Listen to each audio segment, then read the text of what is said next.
lisy mpividianana vaovao nahitana doublant enalina mahery.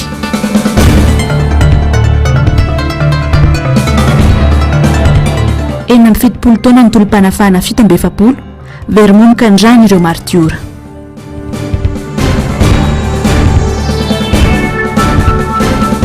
Fiona ambeny FFKM nosokafana nanomboka androany.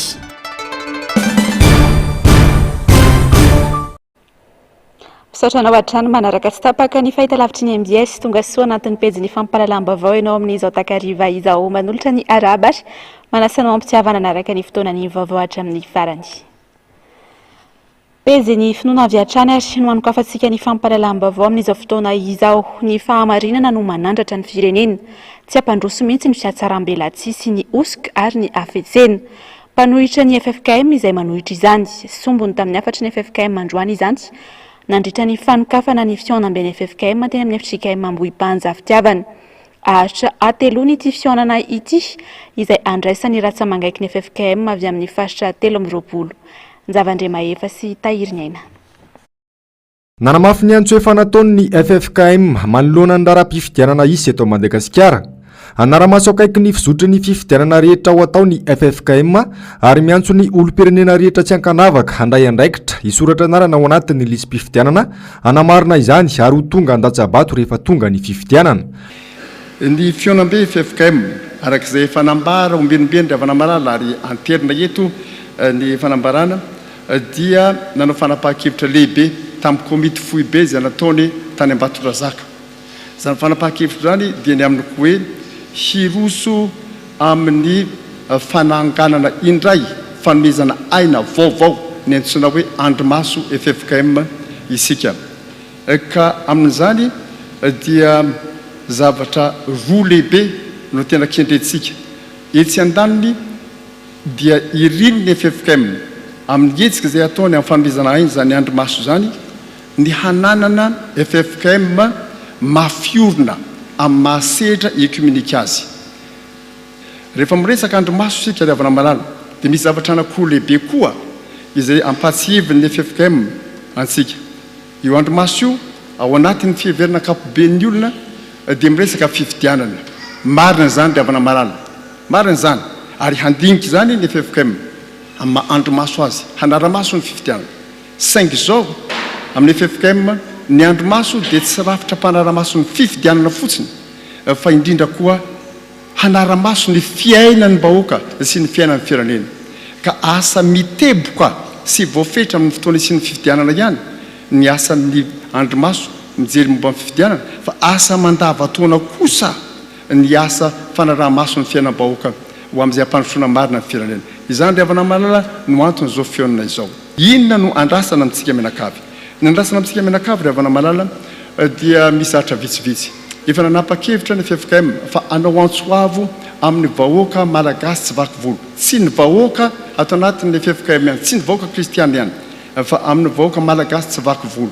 Mba hanao zava-dehibe ny maha olo-pirenena azy ka hiady fo mihitsy hanao zay ahatonga azy voasolatra anarina ara-dalàna amin'ny lisy mpifidianana mba handray anjara tsara sy mavitrika ao anatin'izany zotra mpifidianana izay atao zany. Miantso ny vahoaka malagasy manontolo ny FFKM mba ho olo-pirenena vanona sy tompona andraikitra. Didintsika ny mijoro fa firenentsika ity dia isika no sarotiny amin'ny zotra mpifidianana izay atao. Amariny ny anaranao ny FFKM any amin'ny lisy mpifidianana.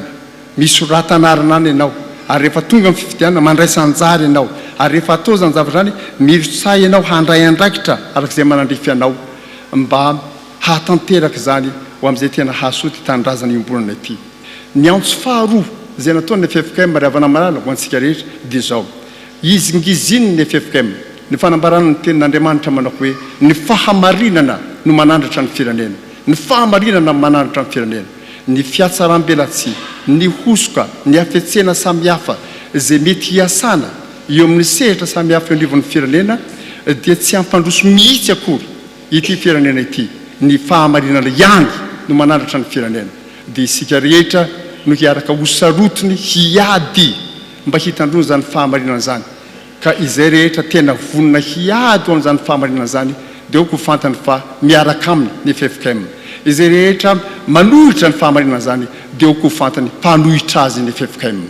Ny fiangonana no feo amin'ny fieritreretan'izao tontolo izao, ka ny fiangonana dia miteny mba ho velony eritreritra ny mpiarabelona aminy ny firenena, ny vahoaka, ny mpitondra ary ny fiangonana raha teo koa. Fa raha mangina ny fiangonana dia maty eritreritra izao tontolo izao. Tanindrazana iombonana i Madagasikara ary miaraka ifanometanana ny rehetra ao amin'izany soa iombonana izany ho ihany ny FFKM. Tsy maintsy miasa miaraka ny fiangonana sy ny fanjakana sy ireo ankilavy-kely samihafa ahafahana mikatsaka ny fampandrosoana ny firenena. Araka izany dia tontosa soamantsara androany teny amin'ny FJKM amboim-panja fitiavana ny fanokafana ny fiaonam-ben'ny FFKM. Asa 3 andro fiaonam-be io izay ahitana ny birao mandrafitra ny FFKM avy amin'ny faritra. Zava-dehibe no diniana mandritra izay fotoana izay hoy ny FFKM. Zavandre Mahefa sy Tahiriny Anatrany. Jereo fa omeko fahefana ianao anio amin'ireo firenena sy fanjakana amba hanongotra sy anjera hanapotika sy andrava ary hanorina sy hamboly indray Jeremia 2:1-10. Io no loha hevitra banjin'ny FFKM mandritra ny fiaonam-be izay tanterahin'izy ireo manomboka androany hiakatra amin'ny zoma ho avy izao. Fotoam-pivavahana no tarihan'ireo filoham-piangonana 4 miralahy eo anivon'ny FFKM nanokafana izany androany. Ny fanantanterahina ny iraka mpanaovan'Andriamanitra sy ny fijoroana amin'ny fahamarinana no tena zava-dehibe ahafahana mihoatra ireo olana maro lafy sedraina amin'izao fotoana izao, hoy ny archevêque Kaodona Zanak'olona. Miatika zavatra manahirana isika mianakavy, misy fotofotony ny tontolo iainantsika. Ao ny ady, ao ny anoanana, ao ny fahasairanana, ao ny zavatra maro samihafa mampandohalika ny maro, mampimenomenona ny maro. Ao anatin'izay Andriamanitra no milaza hoe eniko izy ny antsoantso ny vahoakako. Ka mitady olona ho andeha ho irako eo anivony io vahoaka mitady famonjena io. Izay no niantsony any Jeremia. Rehefa voafitin'Andriamanitra isika hita manana fahasahina mijoro. Mijoro amin'izay fahamarinana izay dia izy no tonga hanavaka ny vahoakany, ary io no antony omena fahefana reto mpaminany reto hampatsiahy, fampatsihivana ny azy. Fampatsihivana hoe mba ilazao ane ty vahoakako ty, raha manaonao foana izy ity ny zavatra miandria, raha ohatra ka tsy manaraka an'ity ity ane hivarina ny akady izy, filazana mazava hoe miankina amintsika haity zavatra. Olo manakaja maro moa no namaly io antsony FFKM androany io. Isan'ireo ny filoha teo aloha Marc Ravalomanana sy ny filoha teo aloha Hery Rajaonarimampianina ary ireo filoham-panjakana sy filohana ny toko politika Isa-Tsokajiny. Nahitana solotena-panjakana ihany koa. Nambarany filoha Marc Ravalomanana fa tena zava-dehibe izao fijoroan'ny FFKM izao. Tena hitako aloha fa tena mizotra amin'ilay tena hoe fibebahana sy fanetretena dia hijoroana Mandrakariva amin'ny fahamarinana. Tena hijoro ny FFKM fahitako azy. Satria hitako ilay toro-tena nataon'ny monseigneur teo, Zanak'olona sy ny fitarihana nataon'ny président ny FFKM teo, ary indrindrindrindra ny teny izay mivakina dia hoe tsy maintsy hoaverina amin'ny lohan'ny iray ny fiainan'ny vahoaka malagasy. Dingana voalohany ity fanokafana ny fiaonam-ben'ny FFKM nanomboka androany ity, izay eo an'ireo birao mandrafitra ny FFKM manerana ny faritra 13 nahatonga solotena misy 530. Ny volana meo avy izao kosa ny dingana faharoa ary mandritra io no isokatra amin'ny rehetra ny fifampidiniana sy ny fifanankalozan-kevitra ao anatin'ny fitsipika amin'ny fiain'ny FFKM. Any amin'ny volana Aogositra kosa ny dingana fahatelo ka io no amoahana ny tsoa-kevitra iraisana sy hiarahany be sy ny maro manapaka hikatsahana ny soa-iombonana ho an'ny firenena. Fiderana sy fisaorana an'Andriamanitra no ny talenta, ny fahaizana ary ny saina nindramina tamin'ilay pahary no nisantarany Henri Ratsimbazafy ny fankalazana ny 70 taonany. Andrarezin'ny moziky Henri Ratsimbazafy 80 taona no niakarany an-tsehatra. Ankoatry ny ankohonany sy ny fianakaviany, ny namany dia ny fanotrona tamin'ny ankoto amin'ny FJKM Ankady Fotsy, ny filoha Ravalomanana mivady, Ravirazafy Mahena sy Mathieu Prince.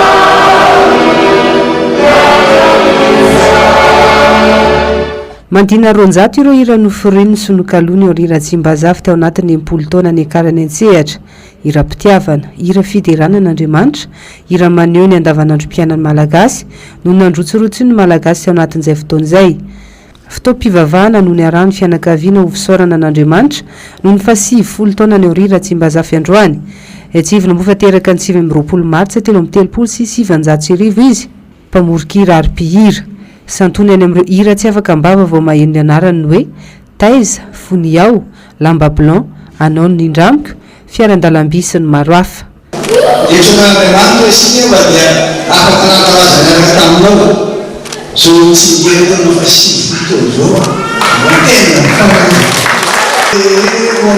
tena fitahiny sy ny fahasambarana sy fahasalamana raha minina dia nanamponadorona fahay amin'ny heritsaina niaraka fanatsika fanatsika mandidy didinao hoe zahay ehetiny amikano tena mbolatsaina ka dia mitsokatsokony natajotsy izay mikarakara sy nanaovana tamonan'izao fa nikady ona iarany Tsimbazafy mangalaza fa sy fotoana izahay koa tsy manadinanao ka matavaka anao mino fotsiny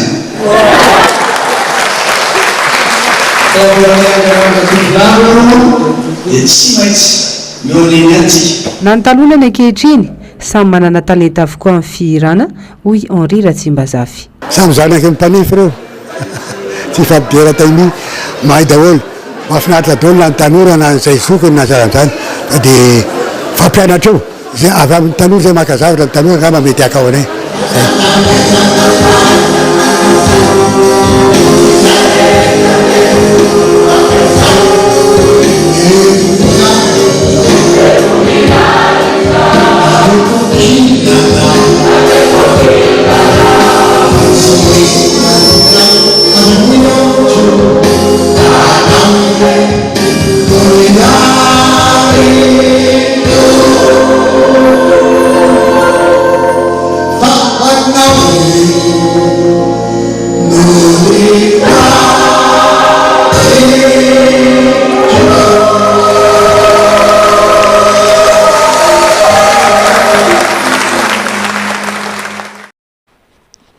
Mirariny sosiny tsara ho an'ny Henri Ratsimbazafy hatrany. Lafomba vafa-tanteraka kosa indray dia feno hoe amin'ny 70 taona katroka androany tolom-panafana nataon'ny malagasy mahery fo tamin'ny taona 1790 lasa natao fisefisehon'ny mpitondra fanjakana sisy izany fotoana izany rehefa mitsingerina tahaka izao ny fahatsiarovana ho ny sekretera jeneraly Natoko Otrikafo androany. Toverimomika ihany koa ny raha latsaka nalatsaka ireo ny tolona tamin'izany no ny zava-misy ankehitriny raha nojay no jerena ho ny fanehoan-kevitra samihafa. Ando miaratiana sy tahiriny aina. 7 martsa 1790 7 martsa 2022 eny amin'ny 70 taona androany ny tolom-panafana nataon'ireo malagasy mahery fo ny firenena. Toverimaina nefa ny rana latsaka sy ny ainana fo tamin'izany fotoana izany raha ny zava-misy ankehitriny hoy ny fanehoan-kevitra. Fahatsiarovana mahery fo miady atsika tarana mahatovy fo zany mahakasika ny fo zany a mahatsiarovana ny tolom-panafana nataon'ny ray aman-dreny taloha tena mahaton'ny fo indrindra ho antsika malagasy vanim-potoana tena lehibe dia lehibe ary tokony hisy akony amintsika samy malagasy zany a mba isantsika fandefitra zay ihany no hoe sanatsin'izany ho lasa latsadatsaka foana ny ran'ireo martyra taloha ohatrany mampalahelo dia mampalahelo aloha le izy fa verimaina le tolona satria mbola eo foana le fandranana sisa eto Madagasikara mbola hita raiky teny ihany mahonena ny zava-misy lasa natao fisehosehon'ny mpitondra ny fotoam-pahatsiarovana tahaka izao lasa fisehosehoana politika sisa na le hoe amin'ny teny vahiny hoe fanaovana ny mpitondra fanjakana ny fandimba récupération politika sisa ilay resaka sy fahasivy amin'ny roapolo ny volana marsa falay tena hoe makafaka na ny hoe hanohy ny tolona nataon'ireo ray aman-dren'ireo aloha dia azo antoka arita maso fa tsy manana an'izay lay finiavan'izay ny mpitondra fanjakana. Nipoaka tao aorian'ny fanerenan'ny malagasy Andry Anjara amin'ny ady lehibe faharoa ny fikominina na fanapahefana ny tolona atao amin'ny fikambanana mouvement démocratique de la rénovation malgache na ny MDRM sy ny fikambanana miafina hafa ho an'ny fahafahana sy ny fahaleovantena. Tamin'ny faraparan'ny volana martsa 1970 dia nivadika ho fikomiana mahery vaika nanoerana ny fitondrana mpanjana tany ilay verina ho fikomiany tatsatsotra no etsikitsihana ireo fikambanana miafina. Ny tomboisa aingana satria nanatevin-darana ireo tantsaha tany atsimon'ny Madagasikara. Raha 2 arivo izy ireo tany am-piandohana dia tonga 2 alina. Lefona siantsy, famaky, odigasy sy fanafody namboarina ombiasa no nentina nanafika ny tranon'ireo voanjo tamin'ny andro alina. Ny isa 5 arivo sy 3 alina teo ireo frantsay nonona teto Madagasikara tamin'izany. Tany amin'ny ampahefatry ny faritra Atsimon'ny sy tany amin'ny morontsiraka Atsimo Atsinanana no ny atombohan'ny fikomiana. Ny LHT avoatany zany dia Antananarivo sy Fianarantsoa ary Alaotra ka hatrany avaratra Antananarivo ny volana aprily 1770. Raha ny fanadihadiana nampanaovy ny antenne media ny Union Française tamin'ny faraparan'ny taona 1770 dia voalaza fa 7 alina namony ainy izany hoe 2 apazato ny malagasy tamin'izany fotoan'izany. Natolotry ny état-major frantsay ary noraisiny Jacques Tranchon tao amin'ny boky L'insurrection malgache utari marquio kanefa dia notoherin'ny Jean-Fré Migassi izay mihevitra fa lavitry ny tenany zavantranga izany isa izany. Mety nahatratra hatramin'ny 4 alina ny isany maty tamin'ny 1770 sy 1770. Ireo fahifanampanjana tany etsankilany dia niezaka nampieny io tombatomban'io ary ny nandraikitra tamin'ny taona 1770 ho 2,7 sy 1,1 alina ny sarero namony ainy. Mifanohitra amin'izay anefa ny any mpanadiady malagasy sy vahiny tsy frantsay izay nanombana ny isany maty ho eo anelanela ny rahetsy sy roetsy. Mateo Piadina voatifitra avy ny tsaraina na tsy, mateo amin'ny toby fanagadrana na noho ny arerana tafahoatra na noho ny anoanana. Ny fahafantarana ny tantarany aingana dia mitondra makany amin'ny fandrosoana hoy ny fandaharana miara-manonja androany. Araka izany dia nifantoka ihany koa tamin'ny fampahafantarana ny tantarany 7 martsa 1770 izay nitoloman'ny malagasy mahery fo ny fandaharana miara-manonja. Mamentana amintsika ny andindiny izay ary avitra Solondrabe sy Andrakoto Malala. Antony mahatonga ny olona miala amin'ny fireneny sy manao ambany zavatra amin'ny fitondrana anjara biriky amin'ny fampandrosoana tsy fahafantarana ny tantara. Maro anefa niezaka sy tolona nataon'ireo malagasy izay tia tanindrazana tamin'ny 1770 kanefa very anjaviny ezaka izy ireo. Mila miverina mamantatra ny tantarany rehetra indrindra ny tanora. Tsy maintsy fantatra ny ezaka nataon'ny tany aloha zany ireo razambe sy ireo ray aman-dreny izajokajiny ary ny fahafantarana an'izany no manosika ny taranaka amin'izay hoe fitiavan-tanindrazana izay. Tsapa mantsy ankehitriny fa io fitiavan-tanindrazana io dia somary atao hoe tsy dia mahazo vahana, somary varimbarina ny taranaka sy ny tanora manoloana ny fibosesehan'ny kolotsaina, ny fomba fisainana sy ny zavatra maro samihafa avy any velany. Fa ny maizy azy ny malagasy dia mitady ho adino. Kanefa ny firenena anankiray dia tsy firenena raha tsy manana ny mahampiavaka azy, manana ny tantarany ary indrindra izay hoe resaka hoe tolom-panafahana izay. Zava-dehibe eo amin'ny tantaran'i Madagasikara ny 1770. Maro anefa ny tantara mbola manjavozavo momba azy io hatramin'ny androany. Mila tohizana ny tolona sy ny fitakiana anatin'ny tena fitiavan-tanindrazana izay nataon'ireo malagasy fahiny raha tiana ny ampandrosan'i Madagasikara. Ajantsika hatrany mahakasika izay fa ivadika eo amin'ny fanomanana ny fifidianana kosa isika atao anatiny toy ny vaovao manaraka eto. Akoatra ny fanalana ny anarana miverimberina anaty lisy mpifidianana dia asa maika tokony ataon'ny seni ny fampidirana ny olona tsy mbola voasoratra anarana anaty lisitry ny mpifidy. Hatreto dia mbola tsy tratra ny tanjona napetraky ny seni dia ny ahatrarana mpifidy manodidina ny 3 tapitrisa. 2 volana tsy farana ny fotoana anaovana ny fanavaozana manontolo ny lisy mpifidianana. Efa mahatratra 4 sy 9 alina mahery sady amin'izao ny doublon hita ao anaty lisy mpifidianana. Onja Lalaina, Ranevy Manana sy Mathieu Prince. miisa 4,7 ireo doublon hita mialohan'ny fanakatonana vonjy mainka anlisitry mpifidy ny 12 aprilo avy zao. Mbola ina ny akaran'io tarehimarika io raha ny fizotry ny fanatanterana fanasana mpifidy amin'izao nojereny. Ny fisiany doublon no anisan'ny mamevana ny alabato ary ho sarotra ny isiany fifidianana madio sy mangarahara ary ekendrehetra raha tsy misy ny finiavan'ny seni anova fomba fiasa mba hanalana ireo anarana analina miverimberina ao anatin'ny lisy mpifidianana sy ampidirana ireo olona mbola tsy tafiditra ao anatin'ny lisitra mpifidy. Za aloha manahy hoe normalement tsy maintsy mbola hiakatra normal be zany satria raha jerena ny tantarantsika teto Madagasikara dia nisy problema foana amin'ny processus électoral nanomboka tamin'ny inscription any ao amin'ny liste électorale zany tao anatin'ny doublon fa ny doublon io ihany ange fa ny tena be dia be dia le olona tsy tafiditra ao anatin'le liste électorale iny ny tena betsaka.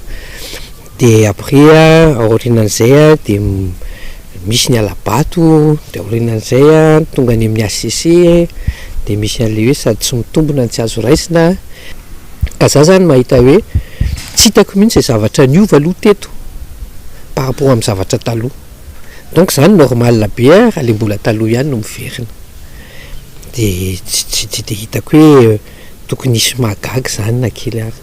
Anisan'ny nahatonga korotana na ara-politika na ara-tsosialy maro eto amin'ny firenena ny fisiany doublon iray tapitrisa mahery nandritra ny fifidianana filoham-pirenena tamin'ny taona 2024. Mpanao politika solom-pirenena maro ihany koa no manahy ny mety isiany korontana ao aorian'ny fifidianana raha toa ka tsy voavahy ity olana mahakasika ny doublon ity. Maneho ny fahavononany amin'ny sy ny fifidianana madio sy mangarahara rekendrehetra ny antokotiko Madagasikara ny Ambanjandy. Vonon'izy ireo amin'ny fanarahana toromarika. Tanjona lehibe hotratrarina ihany koa ny ampitombony mpikambana any an-toerana. Lenda William, MBS Ambanja. Ny ray ina ny pikatroka timy district ny Ambanja rehetra fa tsy anaiky intsony ny alabato amin'ny fifidianana ho avy. Iambiny ary agnaramaso mare isaka ny fokontany amin'ny alalan'ny olona misandrahaka eny ambanivolon'ny timo. So misy lempanahy iomana amin'izany.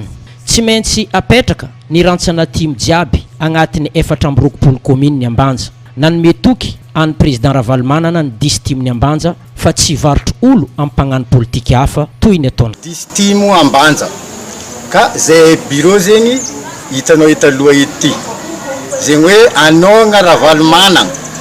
Zegny ny tegnana nivorianay tao.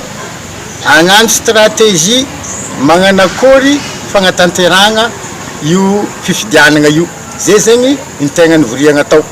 Ka noho zegny magnambara zegny atsika eto Ambanja fa ny timo eto Ambanja mitsangana ara-dalagna.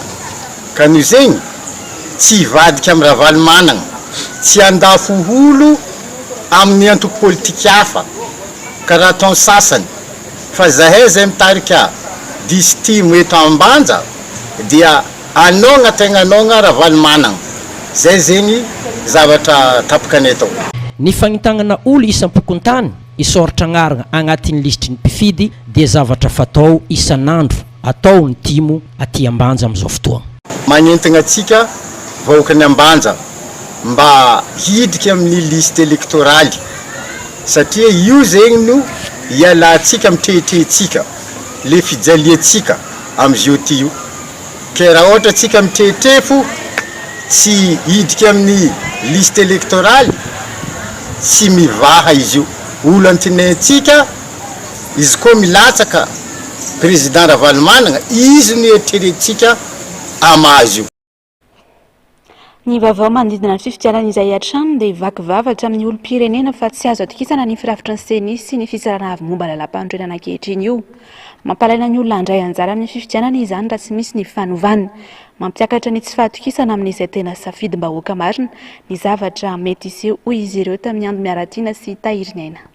Tsy mahatoky ny firafitry ny CENI sy ny HCC ny olom-pirenena ka mampalaina ny sasany handray anjara feno ny fifidianana ho avy rehetra izay toe-javatra izay. Hatramin'izao enimbolana tsy aoriany ny fanavaozana ataony tehitraka ny listim-pifidianana. Maro ireo tsy mbola nahavita nanoratra ny anarany anaty lisitra noho ny antony maro raha tsy teny afa-tsy ny tsy fahafantarana noho ny tsy fampiny ny fanentanana. Mahafantatra ny mahazava-dehibe ny fahavitan'izany ny rehetra ary vonona nanoratra ny anarany rehefa no entaniny. Saka mbola tsy nahentany. Manomboka zao sa fa lasa iny zalo mbola tsy nahefa taka nefa mba mahenoheno fa mbola aminay mbola tsisy nanoratra za mbola tsy nanoratra mbola tsy nahe mihitsy aloha mbola tsy nisy ny fanatana za mbola tsy de mijery gazety fa tamin'ity herinandro ity mbola tsisy na ohatran'izay mbola tsisy nanentana aloha anay efa za efa navitako doka sosiadidy tamin'ny alalan'ny fanentanany fanantenana amin'ny télévision-radio tsy mbola tsy le sahirana mitady vola zao de le tsy de misy fotoana kanesany eny amin'ny fokotany tsy lany hoe miala maraina mody ariva lahady nefa amin'ny fokotany tsy mivo eo moa zany raha te hisoratra ianao moa zany tsy maintsy hoe hisoratra aloha hifidy sa tsy hafa mihitsy le mifidy hoe mba hisiny filoha hoe mba mahay mitondra amin'ny firenena tsy maintsy maka fotoana amin'ny tapany ariva roa zany zao raha amiko manokana zay tsy maintsy anararotana kely andehanany any amin'ny fokotany anoratra anarany raha ohatrana ratsy hoe miova mihitsy ny hoe hafa mihitsy seny io a dia ohatr'izay koa ny amin'ny filohan'ny ACC dia zay avy hoe tena mahatoky fa raha mbola io a sarotra be amina raha tsika malala ny eo anatin'ny senisiny amin'ny ACC amin'izao hoe iza le filohan'ny ACC dia iza ny mandrafitra an'ireo seni ireo zay tsy dirantsika lalina hoe iza siza daholo makatsy sy makatsy fa raha hoe tena tiana hoe indépendant dia hovaina mihitsy ny seny raha ny hevitro zay mazava-dehibe amin'ny fifidianana aloha zany raha hoe tena hoe fifidianana madio dia hoe mipetraka tsara tena safidim-bahoaka ny eo fa raha amin'izao aloha tsy afaka hoe io tena hipetraka vele safidim-bahoaka mahatratra folo tapitrisa mahery kely eo hatramin'izay izao ireo olona voasoratra anaty lisy-pifidianana raha nitatitra farany navoaka ny seni araka izany mbola any amin'ny 3 isanjato amin'ny tanjona napetraka no vita tsy mijanona hatreo mitoy ny fisoratana anarana izay anentanana ny rehetra ho avy any amin'ny fokontany anatanteraka izany adidy izany manana hatramin'ny 1 Mey izao ny olom-pirenena feno taona anatanteraka izany. Ny vavaony tsy fandriampahalemana kosa indray dia tsy misy izay tsy mikaikaiky amin'izao fotoana izao satria rehefa tsy maty ny aretina dia maty ny anoanana na koa maty ny mpanendaka sy ny dahalo tsy hita intsony ilay hoe mpitandro ny filaminana miaro ny vahoaka sy ny fananany amin'izao mirongatra izay tsy izy ny tsy fandriampahalemana ny tsirairay ihany ho lasa miaro ny tenany sisy fa na dia adeny ravorazafy mahenina sy Mathieu Prince saika isaky herinandro no hainoana fanafiana amin'ny tapediny eto Antananarivo sy ny manodidina mahery vaika ary betsaka lavitra noho ny amin'ny tandro filaminana ny fitaovana entin'ireo jiolahy manao ny asa ratsiny tsy mitsitsy izy ireny ary saika mamono mahafaty ireo mpanendaka sy mpanao sity mahery ihany koa anefa mitondra fitaovana maranitra ary mamono avy hatrany na zavatra kely monja aza no eny amin'ilay olona endahiny vao omaly iray mpianakaviana iray mpitatana kasopin no maty tsy tradrany teny Soamanandrariny alina jiolahy iray no voatifitry ny zandary teo amin'ny lohany tany Itosy Ranontsoka ireo namany efatra hafa lehibe na zandary iray ihany koa no naratra nandritra ny fifanjevona eo ny fahasahiranana ka mahatonga ny olona manao asa ratsy ao anatin'izany ihany koa anefa tsy fisiana asa eto amintsika saika tanora ny akamaroan'ireo jiolahy mandeha andihany eo amin'ilay resaka fanendahana sito mahery trindrotrindro nantso io zany resaka totakely andarma le andarma zany zareo miaka amin'ny antso ohatra ohatrohatr'izany fahazahoana azy aloha eo mety hoe tsy fananan'ny olona asa surtout le tanora io zavatra io mantsy eo amin'le zareo tanoranora reo zany tena hita hoe manao an'le malaso majinijinika aty an-tanàna sito mahery zao matety mpitsangy aty aminay aty rehefa le arivariva mody reny eo amin'ny fitofito sasany miakatra eo arakariny an'izay le olona mandeha tongotra ny ratsainy zareo amin'le anaty bus reny sotomy fotsiny dia lasa izy mitreoka tena zay mahitsy amin'ny neniny dia efa mody avy manatitra sarety zay mantsy mitarika sarety etany asanay dia avy mampiditra sarety aminena dia mody tsy mivoaka ntsony le misitosito mahery reny misy izy misitona fotony raha ohatrany ety aloha fa tsy mandatra olona atao tsara hity fotony tsara tsy ny fanafiana amin'ny tapediana ihany anefa no mahazo vahana tranga roa samihafa no niseho ny fiandohan'ny herinandro teo izay naverezana tovavy miisa roa nolazain'ny fianakavian'izy ireo fa samy nisy nanome zava-matomelona izy roa vavy tsy natsiaro tena avokoa moa no hita ny fianakaviana ary toerana lavitra ny trano fonenany avy no nahitana azy etsekilany anefa hatrety tsy hita izay marina sy atomikotrika ireny fakanakery ny tovavy eto andrenivohitra ireny toa manjavona ny akamaroan'ireo fanadihadiana ireo ambonin'izany raha ny fanazavana no tsy fisian'ny fitaovana ito miasa dia tsy afaka mihetsika ary zareo mpitandro ny filaminana toy ny fanenjehana jiolara tsy mandovina ireo ny aranyherisetra ho sarany solika ohatra tsy mipetraka intsony ilay hoe miaro ny vahoaka sy ny fanana ny mpitandro filaminana eto amintsika. Lafim-baovany sosialy izay hatrany dia sahiran-tsaina mitrongo vahoamana ary tsy misy anterana intsony ny ankamaroany malagasy ankehitriny. Ny vidim-piainana miakatra, ny tsy fandriam-pahalemana dia mangany fotsiny ihany koa. Ny fanjakana nefa tsy mahatsapy izany fa ny tombotsoany ihany no katsainy. Fanadihadiany ny Zavandriamahefa sy Tahiriny Aina. Tsy mahafantatra ny laharam-pamehan'ny vahoaka izao fitondrana izao. Ny aitaitra sy ny fisehosehoana amin'ny zavatra tsy ampiakatra ny fari-piainan'ny malagasy no imasony. Raro ny loatra raha toy izao ny fiakaran'ny vidim-piainana ho ny olom-pirenena. Nareo ohatra fotsiny hoe le fampanantenana zao hoe tsy hita tao anatin'ny 80 taona tsy fantako hoe zao ve mihita amin'izao fotoana izao atao inona teleferika maninona raha ny lalam-pirenena no iny ty hoe lalan-draha Madagasikara maninona raha reny no jerena amin'ny famoaham-boa ka hatrany ohatr'izany aizany izy vary 10 dia le 10 koa amin'io mampime le tsisy fameriny 10 tena tsisy iny tena sarosarotra be mahitiny miena ny kapoaka zany zay ny tena azo ilazany azy ena ny kapoaka fa tsy dia ohatrany talotsony ny tena koa moa somary efa retirety dia sahirakirany zay. Akoatra ny fiakaran'ny vidim-piainana sy ny fahasairanana amin'ny andavanandro miorohoro andao manalina ihany koa ny mponina hamanoloana ny trangana tsy fandriam-pahalemana. Ety sany tena ato misy manendaka moto mahitiny ato amin'ity sisiny arabe ato ity ato amin'iny le ambany kaiky ny 3G eo kaiky ny fanaripako zany tena sarosarotra eto aminay dia iny le miakatra makany lafy. Ovina zao tato izay ny ambany any mipetraka dia am'fila dia misy bobasy ndray koa amin'ny filiale mila ohatra amin'ny sesisesy ny anay moa tonga dia manaky be ny tsy nanany lesiny avy aty zay tapatapany kely dia ary misy miantso fonjeo ary misy miantso fonjeo. Misedrany mafy ny vahoaka malagasy ankehitriny tsy maintsy mitady izay ho arapaka isan'andro kanefa mbola hiaran'ny herisetra sy ny traketraka ny tsy fandriam-pahalemana ihany koa. Izany no iainan'ny vahoaka malagasy ankehitriny. Eo amin'izay lafim-baovany sosialy izay hatrany dia maro amin'ny malagasy no tsy afaka mihinam-bary intelo isan'andro intsony noho ny fahalafosany eny an-tsena. Tsy misy mijery ny sosialim-bahoaka ary miaina tanteraka anaty fahasairanana ny ankamaroany olom-pirenena. Zara raha misy tanteraka ny fampanantenana nataon'ny mpitondra nandritra ny fampelezan-keviny amin'izao 7 volana tsy hatapera ny fotoam-pitondrana izao. Onjalalaina Ranaivo Manana sy Mathieu Prince. Laharana fahadimy amin'ireo firenena mahantra indrindra maneran-tany Madagasikara amin'izao miaina anaty fahasairanana sy fahantrana tanteraka ny malagasy ankehitriny. Tondro maro no ahafahana mamaritra izay fahasairanana iainan'ny vahoaka izay. Anisan'izany ny fidanganan'ny vidim-piainana izay efa tsy zakany fa efa mividiny ankamaroany malagasy intsony. Eo ihany koa ny tsy fisian'asa ary ny firongatra ny tsy fandriam-pahalemana.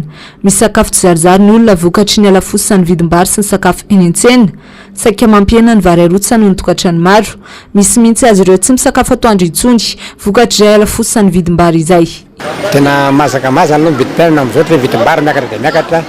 Tena ny akorana zany amin'izao fotoana izao dia kely ny zavatra sakafo hohanina tsy satria tsy fa vola tsy misy vidim-piainana miakatra miasa tsy dia misy. Raha manrotsaka roa kapoaka izy miasa lanzany dia mety ray kapoaka na ray kapoaka sy tapasa narotsany amin'izao. Miasa tao mpitondra ve moa tsy mahavaolana amin'ny sosialim-bahoaka izy zany. Fa tokony mba sosialim-bahoaka no natao fa tsy zavatra rendrarendra natao fa sosialim-bahoaka no tokony natao ny voalohany indrindra aloha ty mijaly vahoaka madinika mijaly vahoaka malagasy. Satria zao mivarotra tsy mahalafo nefa ny vidim-bary miakatra be dia sahirana be na dia ny fatrana raha mila tsy vita. Zao telo mianaka indray trano dia ohatra hoe mividy vary roa kapoaka dia saribô dia laoka kely dia tapaka ilay izy. Tsy misakafo amin'ny maraina any an-trano ihany mihinana kely dia raha hariva indray. Ny vary no tena fotom-piainantsika malagasy nefa ilay izy zany miakatra be dia tsy mahasara maheraka an'ilay vidim-piainana intsony zany ilay vola kely hitanao. Avy eo koa ianao zany surtout zany varotra tsy mba afaka hoe mivarotra malalaka fa enjehana. Variana amin'ny rendrarendra sy ny fisehosehoana mpitondra ka manao ambanimaso tsy hita ny fahoriana iainan'ny malagasy maro. Vahoaka madinika aloha sepotra tena sepotra izahay satria nisy fampitana moa hitanay any aminay namanjery 2009 roanjato ny kapoaka ny vary 2023 arivo ariary ny kapoaka ny vary mbola tsisy ohatr' izany aloha. Menaka tamin'ny fampanantenana natao hoe ohatrina menaka tamin'izany nanonganana ny andriamatora valomanana atao ohatriny na menaka tamin'izany zao menaka ray alina ny litra ny siramamy ny ppn zany tonga dia tsy toko tsy foroany ka ho anay vaoka madinika aloha dia tsy mety tsy le fiainany ny fanjakana variana miaro ny sezany sy meboebe tsiroa fa ny vaoka madinika zany tena tsy mahita zay hoe inona fiatraikana ty aminay hatreo ny fividianana dia aloha zay vahoaka isafidy zay olona tianay na vita amin'ny firenena tena vita amin'ny firenena fa tsy sangisangy sy fampanantenana pokaty ohatra nataony zao fitondrana izao tsy misy mipaka amin'ny fiam-bahoaka ny asa ataon'ny fitondrana fampanantenana pokaty hatrano nataony nandritra izay fotoana ny hitondrany ny firenena izay. Ho any amin'ny faritra Matsiatra ambony iny isika atao anatin'ny toy ny vaovao manaraka dia manao antsoavy ny mpiasan'ny komina Ambonivohitra Ambalavao any amin'ny faritra Matsiatra ambony satria efa 3 volana izay no tsy nandray karama raha ny fitarana mpiasa hatrany tsy vao izao no tsy voalohany karaman'izy ireo fa efa fanondrony izay. Rindrany sary ny Andra Kotomalala. Volana Desambra 2024 no nandray karama afara ny mpiasan'ny komina Ambalavao. Anisan'ny niteraka olana tamin'ny fahazahoana karama ny fitakiany fanjaikana ny fampiasana ilay logiciel antsoina hoe SIG. Tsy voafehan'ny mpiasa nefa ny fampiasana ilay logiciel noho izy ireo tsy nahazo fampiofanana mialoha. Noho izay antony izay dia efa nanomboka tamin'ny volana Febroary 2024 ny fahatarana tamin'ny fizarana karama. Amin'izao niverina tamin'ny logiciel Excel indray ny commune saingina izany aza mbola tsy nivoaka ny karama 3 volana. Satria ny antony mijaly loatra zay vady aman-janakinay hihinanino ngay agnatin'ny 3 volana zay mizanakinay trosa vokatrosa mpiasan'ny commune urbaine dia ataon'olo tondromolitsy nay amin'ny tanàna aty hoe raindray mpiasan'ny commune vokatrosa tsy zahay ny teo vokatrosa fa ny fitavozavozana eo fandraisana andraikitra amin'ny ambaratonga fahefana sy ny tsy fahampian'ny fandraisana andraikitra avy amatra avy any amin'ny lehibe angamany raha fandinena anazy fa ny volanay ato dia mity ary ny vola salaninay fa misy taratasy manamarina zany. Eny anivony ny trésor fianarantsoa no mikatso ny taratasy efa herinandro mahery izao. Rehefa miantso ny tompona andraikitra ny mpiasa dia milaza fa misy olana kely lava. Fa raha mbola mitohy zao zavatra izao dia hiresaka amin'ny be ny tanàna mihitsy angamany anay hoe aleo akatona ny lapan'ny tanàna fa hikaraha magnambadika angeky anay amin'ny lomanay ny fonay fa ngay tsy raha hiasa commune aty maty ro hainay fa mabe ny asa hafa ataonay fa noho ny fanajana ny vahoaka na Ambalavao sy ny olona rehetra zay monina anatin'ity Madagasikara ty ka teraka teto Ambalavao mitady asa sy valina andraikitra avy aminay mpiara-miasa dia tsy manao an'izay anay satria jerevana izay maha-olona izay. Nilaza ny tsy hijanona amin'ny fitakiana ireto mpiasa ireto raha tsy mivoaka ny vola. Miantso fandraisana andraikitra ihany koa izy ireo tsy verena ny olana toy izao intsony. Ny pejy fahasalamana kosa indray ary dia mirongatra ny aretina raboka na ny tuberculose eto amintsika ary isan'ny firenena atahorany Madagasikara. Mbola lavitrezaka nefa ny ady atao amin'ny raboka eto Madagasikara noho ny tsy fanajana ny fitsaboana mifanaraka amin'ny aretina ho ny sampandrara iraisam-pirenena momba ny fahasalamana. Bakteria efa hita ny anaty vatan'olombelona nefa izy ka azo soroana tsara. Avitra Solondraibe sy Andra Kotomalala. 5 alina ny trangana raboka voamarina manerana ny Madagasikara. Tafakatra 700 hatramin'ny 200 isaky ny 3 volana ny tranga vaovao amin'ny faritra Facebook raha ny tare-marika navoakany avy amin'ny ministeran'ny fahasalamana. Maro ny endrika raboka eo amin'ny taolana, ny atotarimo, any anaty tsinay fa ny mahazatra antsika dia ilay anaty tratra. Miamalemy, reradava, mikohaka lavareny anatin'ny herinandro 7 na 5, malaikomana, miamahiny no fambara hita taratra amin'ny olona iray tratrany raboka. Amin'ny ankapobeny itsika rehetrarehetra izao dia amin'ny ankapobeny hoy aho dia mety efa lalovany tuberculose daholo. Indrindra fa tany mbola fa kelikely tany hoany zany fa mbola matanjaka ny hery fiarovantsika amin'ny ankapobeny zany dia mbola matohatra an'ilay zany afaka miara-miaina amin'le tuberculose zany ny olona amin'ny ankapobeny. Fa rehefa misy toe-javatra mamparefo ny hery fiarovan'ilay olona na nisy olona tena mivoan'ny tuberculose ny voaingana mety ny fanerasera be taminy ohatra dia ka mifanojo amin'izay le faharefon'ny hery fiarovana izay dia izay no mapetsika izay tuberculose izay. Fanovana fomba fiainana ny fahadiovana no isan'ny soroana an-draboka eo koa ny fanamafisana ny hery fiarovana. Ny fiarovana zany dia ny fanaovana vaksiny. vaksiny atao mbola fahazazana iny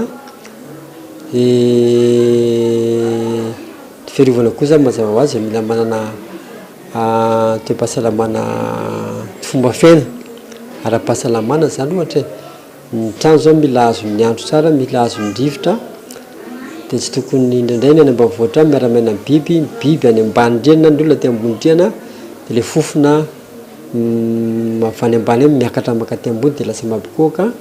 Tranga 330 amin'ny olona ray hetsy no ahitana io tranga io izay mahatonga ny Madagasikara ho firenena atahorana amin'ny raboka. Isan'ny voakitika mafy ny faritra efatra dia Analamanga, Atsimo-Atsinana na Betsiboka. Ho an'ny taona 2022 tranga 720,404 no voamarina tao anatin'ny 909 izay novinavinaina raha ny tatitry ny sampandrara isam-pirenena momba ny fahasalamana. 200,000 ireo olona voan'ny aretina no manajana ny fitsaboana tenatenany ka mampisatra ny fahanatrarana ny tanjona napetraka. Misy ny fametrahana paikady amin'ny alalan'ny fametrahana fitiliana Gen Expert ataon'ny OMS sanamafisana ny ady atao amin'ny raboka ka ahafahana manatratra ny tanjona lavitrezaka dia ny tsy fisian'ny raboka intsony eto Madagasikara amin'ny taona 2022. Eo amin'ny maresaka iraisam-pirenena dia nahazo Praiministra vaovao i Ekosy Omza Yousaf omaly no nanatanterahina ny fifidianana ary nandray ny asany avy hatrany izy androany alarobia. Izy araka izany no Praiministra tanora indrindra tao Ekosy andao iverenantsika ny fisandratan'ny Omza Yousaf eo amin'ny lafiny politika. Rindran-tsary ny Andra Kotomalala. Afaliana ho azy ho an'ny fianakaviako ary noky ihany koa fa afaliana ho an'ny Ekosy ny ijoroako eto Praiministra. Mampiseho ny fahavononantsika izany, indrindra ho ahy silamo voalohany hitondra firenena demokratika. Ampahany tamin'ny kabariny Omza Yousaf taoriany fahalaniny teo anatrehan'ny parlemanto omaly. Androany izy dia nandray avy hatrany asany rehefa nahazo fanendrena ofisialy avy amin'ny mpanjaka ary rehefa nianina teo anolohan'ny Court of Session fitsarana tampony ho an'ny Ekosy. 17 taona Omza Yousaf, izy no Praiministra tanora indrindra tao Ekosy. Izy ihany koa no Praiministra tanora indrindra maneran-tany am-perinasa. Silamo ny tenany, zanaka ampitsopony Pakistana iray, izay tonga tao Ekosy tamin'ny taona 90. Sambany eo amin'ny tantaran'ny Ekosy ihany koa izany. Iverenantsika kely ary ny tantara. Ny 12 febroary no nametra-pialana tampoka ny Praiministra Nicolas Sturgeon rehefa nitantana ny Ekosy nandritra ny 20 taona. Nanatanteraka fifidianana avy hatrany ny mpikambany antoko SNP, antoko tsy miankina Ekosay. Telo ny safidy, lany tamin'ny salanisa 2,9 Omza Yousaf, teo amin'ny fiodinana faharoa. Ministry ny fahasalamana no toerana notazominy hatreo, ary efa ministry ny fitsarana ihany koa teo alohan'izay. Ny fanandrina taminy, ny ministry ny toe-karena, Kate Forbes. Nandritra ny asany, niady hatrany tamin'ny fanavaka vaham-bolo-koditra izy, satria niainy izany hatrany hatramin'ny fahakeliny. Ny taona 2024 izy no lanty ho mpikambany SNP raha vao 20 taona monja. Eritaona taoriny io, izy no silamo voalohany voatendro mpikambany gouvernemanta Ekosay. Dia izay ary no manakatona ampejany fampahalalam-baovao tamin'ity androany ity akasitrahako hatrany ianao nanaraka izany hatramin'ny farany tahaka ny mahazatra. Horatsika rehefa avy eo aorian'ny fampahalalam-baovao ny fandaharana ahoana marina sy ny fandaharana Global News. Aorian'izay kosa nanarahantsika ny fandaharana Sahila Zao.